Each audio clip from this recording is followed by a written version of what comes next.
Well, good morning.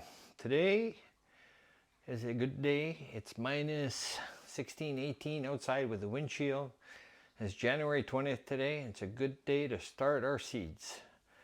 Today I want to show you guys how I do soil blocking. And what soil blocking is little square blocks of soil, basically look like this. Okay, and these are from last year's. You can reuse them. Where the seeds are not successful or the little plant died or whatever, you can reuse them. You just crumble them up in your seed mix, and I'll give you my recipe what I use for my seed mix also. So yeah, that's what I use. I put them in these trays here that you can see. Okay, I made those. I got the dimensions on that I could put after, and I could put roughly 40 to 50, depending on the size of the tray, 40 to 50 soil blocks per tray. The reason I do that is, well, the world has a lot of plastic, and I don't like those little plastic trays. They're kind of a pain to try to get the little seed pod out of there and, you know, damage the little plant. With these soil blocks, basically, when you pull out the plant, it comes out in a nice block like this. It comes out in a block. You know, you got your plant, and then I could transplant them into bigger containers. I use a lot of cups. The red Solo cups to get started with that, and then from there I can transplant them out in my garden or whatever we do with them. Okay, so I'll get my mixture made up and get it ready, and then we'll do the mixture, and I'll show you how to do that. 1 second, I'll be right back. Okay, we're back. So I need 3 parts of soil mix. I'll show you that in a second what it is. And I use 1 part perlite, and that gives aeration to your soil, good for your plants. It's a rock product, so you just sprinkle that in there. With that, I put a heaping teaspoon of blood meal to that. Also, if you have it, you can add some compost. For people who have seen my compost system that have been here, I use buckets in the ground, which I will show you when the snow is gone, basically. But I use buckets in the ground, and the worms actually make the compost out of my kitchen scraps and my wastes and whatnot. But basically, that's what I get left over is compost. You can put a good 3 containers of compost in. Everything's really bone dry right now, but add that to the mixture also, so that it gives you your nutrition. Now you can see an old avocado shell. So all my kitchen scraps go in these buckets as much as I can through the summer months, and in the following year I get a nice bunch of compost that the worms basically made. It's worm castings and, you know, stuff like that. I don't add the soil to it. They make it, they break it down, and that's basically what this is. It's a nice dry form right now, but I will add to that to my mixture, my soil mixture. Now my soil mixture I use is I like the Pro Mix. That's good stuff. I use that. I buy it by the big bag, 60-pound bag, because I make a lot of starters here. Anyways, to that mixture, I have it in my bucket. I have to add water. I prefer to use warm water, and the reason being is it gives your plants, your seedlings, a little head start. So I mix it until I get the right amount. So I'm adding quite a bit of water here. Okay, if I need to add more soil, I could add more soil or more perlite, but I mix it up with my hands until it gets the right consistency. Okay, you need to have the right consistency to do soil blocks.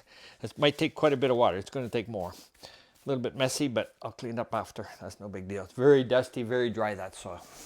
Okay, we'll be right back. Okay, so I have my mixture made up with the proper consistency.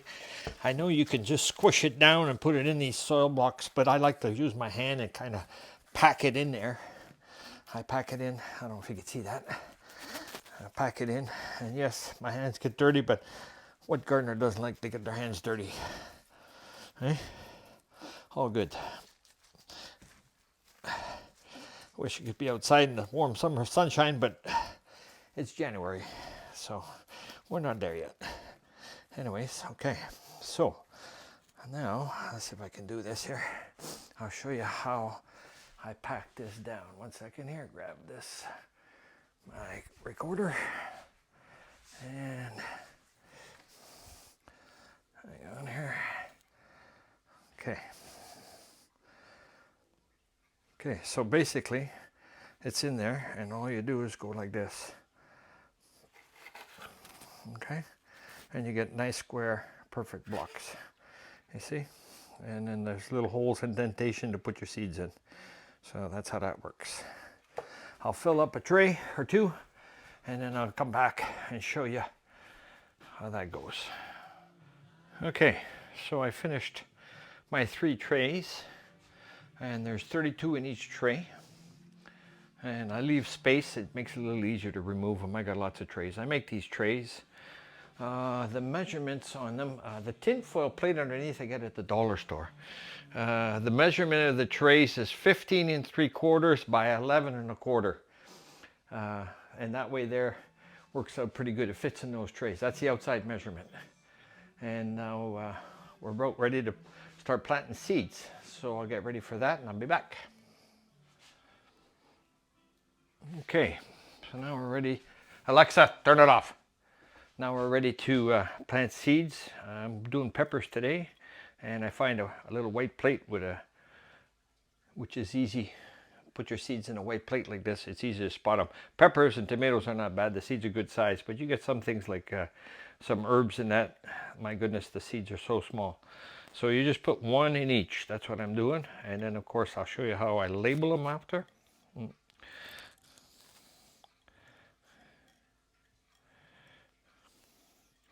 Here's my finger here, not cooperating. And so I put 1 in each. I'll probably be able to do 3 rows. There's 5 per row, and I will label them accordingly.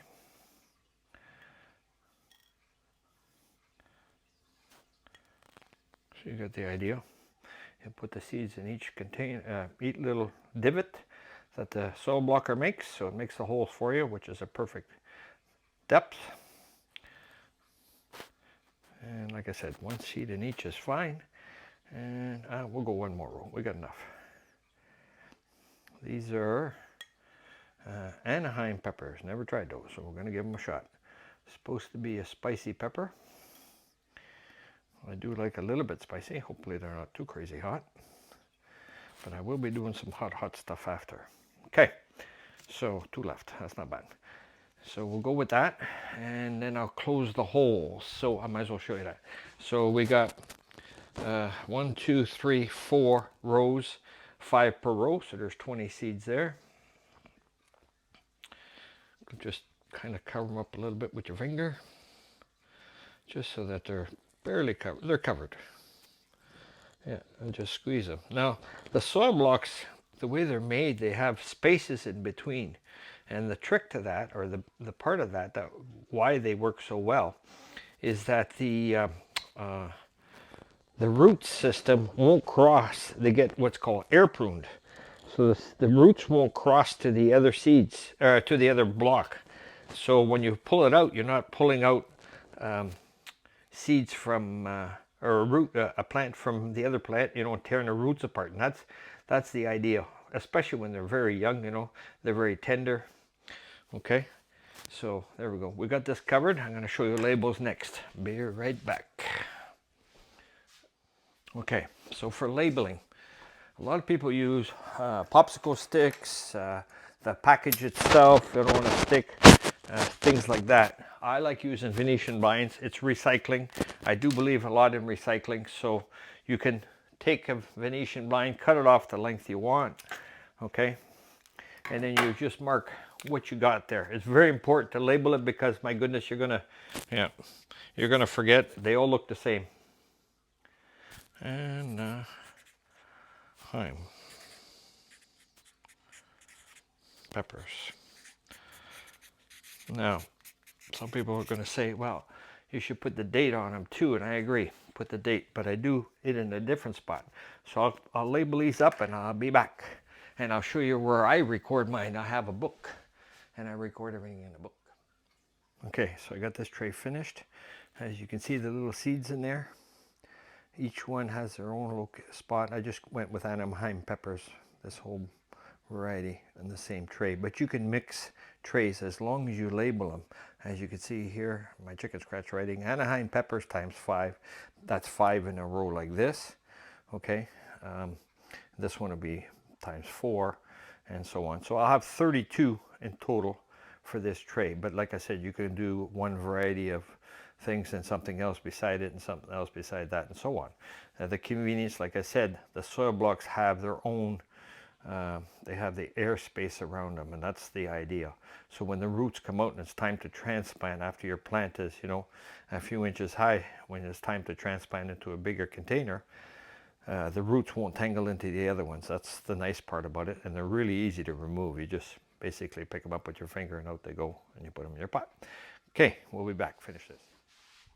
Okay, so I've covered up those seeds, I've tagged them, and the next part, very important, is you've got to keep track of what you have, because if you do many varieties as I do, and as many seeds and trays, I do many trays like this, hundreds and hundreds of seeds.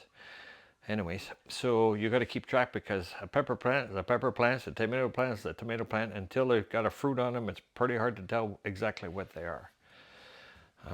Anyway, so what I do from there is I have this book and I mark it. I got this gardening journal from Lee Valley. It was a gift. It's a beautiful gift. I really enjoy it. And basically what I do, there's January 20th. I mark the year. Temperature's not really important, but anyways, you can do that for like in the summertime. It's a full year, 10-year calendar basically.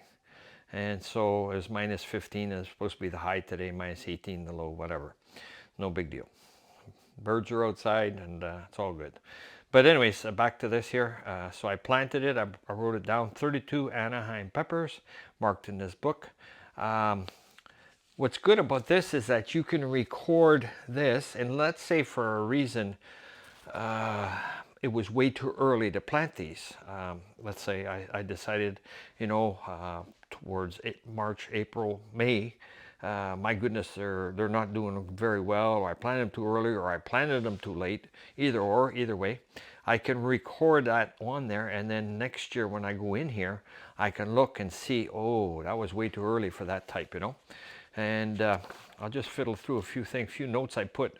Okay, here, like April 15th on 2023, I planted the cucumbers, and I marked myself a note, you know, cukes too early, 2 weeks later. Okay, so I needed 2 weeks later, so I marked that down. So it was April 15th I planted these cucumbers, and then I'm finding out that they're growing, they're growing too leggy, too fast, and so on. And so yeah, so it's just kind of notes you can use, something you keep in mind, but it's pretty cool. It helps a lot. Anyways, so that's this book. Everybody should have one or something similar. It's an ideal anyways. Okay, we'll be back. Oh yeah, back to the book there. So I marked it down, the varieties I have, and that's 96 seeds planted, 3 trays of 32, and we'll see how that goes. It's January 20th again, and that's where we're at.